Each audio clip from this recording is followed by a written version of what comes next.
the whole point of reform is, we sort of go back to this, right? Which is we've spent 40 years, really, in the depths of this increasingly radicalized manufactured culture war about anything that people who live in cities and are below the age of skeleton tend to believe is just, reactively gainsaid. And that reform exists as and so even going back one step further, that the way that politics has worked, especially in this country, in the States as well, to a lesser extent in Canada, to a greater extent in Australia even, is this march of people on the right saying, I can do just a little more. I can do just a little more, but I'm still going to have to run the state. I can do just a little more, but I'm still going to have to run the state. And at every turn, the moment they come up against, okay, I can't do any more than this, because if we do, set up militarized checkpoints at every bathroom, it will cost quite a bit of money, right? They stop there. But the problem is that the right-wing parties have always used this culture war stuff to be like, I will be the avatar of your anger that is getting whipped up by all the usual sources. I will work out your anger on people the state deems worthy of targeting with it. And so the point really is to be able to say to, again, these pensioners in Kent, right? The point is to be able to say, to reform is to say, the Tories failed. They didn't deport everybody with a tan. They didn't make trans people wear a special chime. They didn't do any of that stuff. Guess what? We will. And unfortunately, again, as reform starts being like, okay, well, we actually do want to kind of govern. We have to balance the needs of governing with our electoral mandate of basically do a sort of scorched earth victory in the culture war, is that as soon as they come up against the real problem of actually having to do something, immediately Rupert Lowe is like, they're woke. They're woke. They're the same as the Tories. Everyone's woke because they won't burn and salt the land in the victory of the culture war. It's like, to me, I was thinking about stuff in America where there's an eventual point at which things, when they actually get put into action, wind up being revealed to be terrible ideas, which does not mean that the people supporting these or arguing for them are going to acknowledge that, but it just becomes obvious that it's not working and that it's a huge boondoggle. And in this case, all I can think of is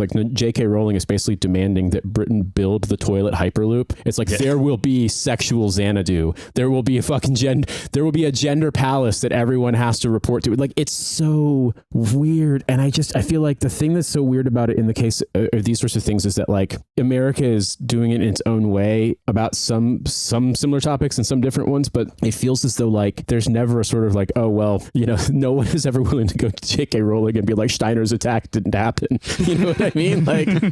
It's, and I mean, I just bring her up as she's kind of the, I don't know, synecdoche for all of the rest of them because and she's the loudest and the most cashed up. So it's so weird, man. Yeah. Well, it's sometimes reform will do this and they'll be like, yeah, but that's bollocks. We should just nationalize the rails or something like that. Will they? I don't know. But you realize that sometimes not being beholden to the stupid, just the weird, everything's got to be shit and privatized and run by G4S mentality that's been the kind of default affect of British politics for so long. Sometimes they just swing and it's actually a thing that's popular with their constituents, which Labour is never allowed to do something that actually is.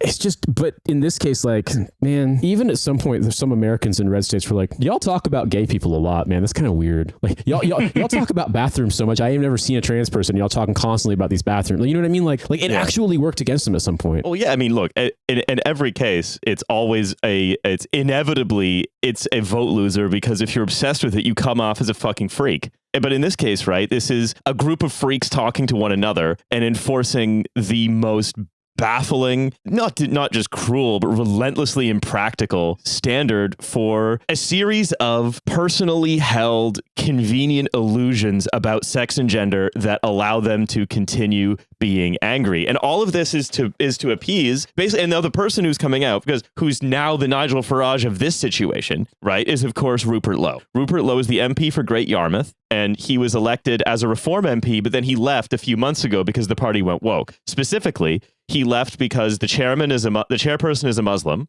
Can I just say that Great Yarmouth sounds like something that someone would catcall in Britain in the 1950s? Cracking Yarmouths. This is this guy, Rupert Lowe, right? He leaves Reform UK because there's this big split in Reform. It's crazy. Between the central organization of the party itself, the party machinery, the thing that was headed by Zia Youssef, and the MPs, Lee Anderson. Because the MPs were we want a burqa ban immediately. Let's immediately push the Islamophobia meter to 11. And Reform Central was that's not our policy, because they know that, they have the 25% of Britain who's addled lunatics And that's a very important constituency. It's so, if you're going to win from the right, it's like victory in Britain from the right runs through the sort of cesspool timelines of our most addled and sort of mold infested lunatic minds. And so like the MPs who are all in that are like, yeah, let's fucking, pedal to the metal. And the party machinery is like, whoa. We need more than just that. And, they don't have a Morgan McSweeney who's going to give them a one-person majority in every single seat. And so weirdly, they are trying to confront the reality of what it will mean to run, win, and govern and not just be a gadfly. And that is causing them to go woke. Well, this is also like the other thing too, like it's a very good example of like sort of the broader trends that are happening on the right, but also some of the stuff we're talking about regarding like, the TERFs and the toilet stuff. And like, I make this joke a lot where it's just like, they like talking about toilets, but they don't really talk about like how all the toilets in the UK are all like really bad and gross and how like a much better way of like doing TERFism in my part would be like, well, we're just going to like make nicer toilets. If you're going to do like the single gender thing, you're going to be like, look, we're going to like make the toilets nice, but only biological women or biological men can go there. But their argument is like, no, we're going to keep everything the same. And until it sort of becomes this like almost hypothetical argument where you're not really talking about like who gets to use these quote unquote single gendered spaces because none of them really exist. It's more just like who gets to sort of occupy my mind. And the reason why I bring this up is because like, I think that point about like fantasy and reality and like how it's all like well and good to sort of build up a lot of like political capital on the basis of being able to project your fantasies. Arguably one of the reasons why J.K. Rowling was like so good at it, right? Or at least like seem to be more adept at it than like some of her other contemporaries. It's one thing to sort of be able to project your fantasies and to sort of do so in a way where the bar keeps on sort of moving and moving, because whenever I sort of see the stuff and how like J.K. Rowling's kind of involved in it, the thing that sort of like appears to me is like very much, there is no sort of, I don't know whether you remember like a few years ago when she started doing like TERF posting properly, and she sort of backtracked a bit by saying that, oh yeah, like I have trans friends and actually I talk to them about this all the time. And like a couple of her posts reference this trans friend that never comes up ever again after like 2021 or something. So number one, where is that trans friend? What did she do? Did she do with her trans friend? The second aspect of it though is just like, yeah, it's all well and good to sort of play, like to sort of like project your fantasies. But at a certain point, once you've built up enough political capital as a result of like taking up so much space, and there is a political party that is like, okay, we will do what you want. The thing is, you actually have to sort of say what you want, right? You have to actually like tell people, this is what I want to solve like this kind of quote unquote trans problem that I've identified. And none of them have really done that. It's just that every sort of effort to like malign is never enough. And so you end up with this result where like, clearly what is happening with reform and what has happened recently has been like a prisons officer or a former prisons officer who's just like, look, you can't actually enact this in real life. It doesn't work. It's going to put more people at risk. It's going to put more people at harm. Like it doesn't actually solve any of the problems. We've already like done enough maligning, right? We've already done so in a way that kind of like makes things sort of work to their bare minimum. And then what you get in return is like, nope, it's not enough. It's not enough. And it's not enough. But we're not going to tell you what's enough, right? I would interject that. I mean, I do think that when you get to the really extreme side in terms of the kind of like the ones who posit themselves as intellectuals on the topic, there's a lot of scare quotes involved there. People like Helen Joyce, you will see, quotes where she's outright said like every subsequent person allowed to transition is a problem that later has to be solved. And so to me, that seems to indicate that the sort of, if there is a kind of like brain cell in the organism that is weird fucking Anglophone world TERFism, it's that transition has to be criminalized outright, and thus gender norms have to be rigorously enforced. But like Riley was saying, is like we're gonna have like the full might of the state to make sure that the toilet at Totteridge and Whetstone tube station is sex segregated, but we will not fix that fucked up like one long rotating hand towel in the bathroom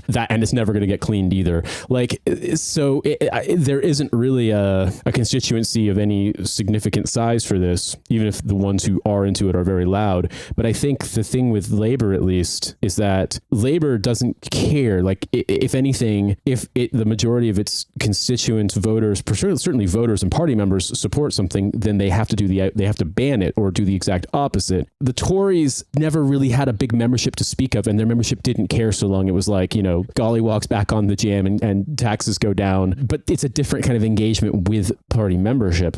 With Reform, I genuinely have no idea. because I can't quite put my finger on whether or not Reform is actually going to stick around as a party, or if it's going to be like the UKIP or the Brexit Party or any of these other things that have been created as sort of like, you know, I don't know, Murdoch thumb scale kind of shit, if that makes sense. If they actually had to govern and got elected, like, I don't know, but like, obviously there's not a requirement that their policies, their program, their, you know, whatever their actual kind of manifesto, what they put into action has any correspondence with what their voters or constituents or party members want. I don't know, but it's interesting to see that this actually produced this disagreement, because quite frankly, like, the labor equivalent of this is to say some mealy-mouthed horse shit that doesn't disagree with it, but also doesn't answer the question.